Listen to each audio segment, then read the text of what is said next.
The State of HTML survey results were just published, and this was the perfect opportunity for me to realize that I don't really know HTML. I know this might come as a shock since HTML is the base on which we build web apps, and the general assumption is that HTML is the easiest markup language out there. However, if you are not keeping up with the constant updates in the web API space, and trust me, there are quite a few of them, you'll be surprised to find out that your knowledge is getting deprecated quite fast.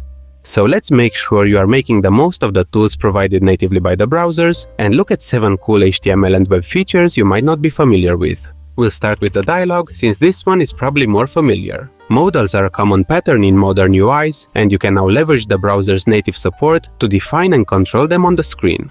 With the native implementation, you have access to a bunch of features from the get-go. Dialogs will be closed when the escape key is pressed, you can style the backdrop using the associated pseudo element, and you can easily exchange values through the return value property.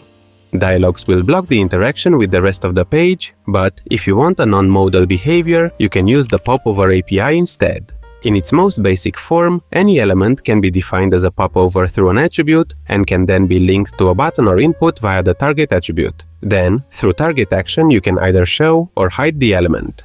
It is also worth mentioning that popovers can have an implicit autostate, which means they'll be closed when the user clicks outside the element or he presses the escape key. If you want more control over this, you can switch to manual, and the popover cannot be light dismissed. Another element allowing us to conditionally display elements on the page is details disclosure, which displays a summary whenever the widget is toggled into an open state. The DataList element could also be really useful in a lot of scenarios, since it allows you to define the permissible or recommended options available within other controls. These controls can be either plain inputs or, more interestingly, time or ranges. The Inert attribute allows you to ignore elements together with their descendants.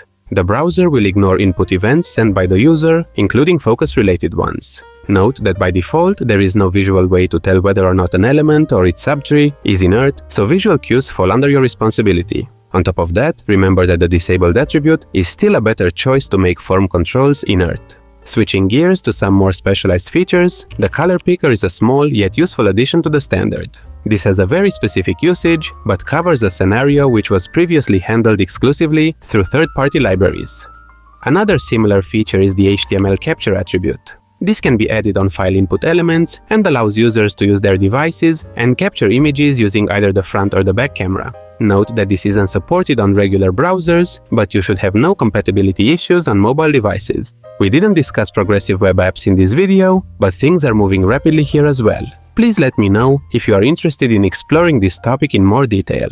If you feel like you learned something, you'll probably find some of these videos interesting as well. Until next time, thank you for watching.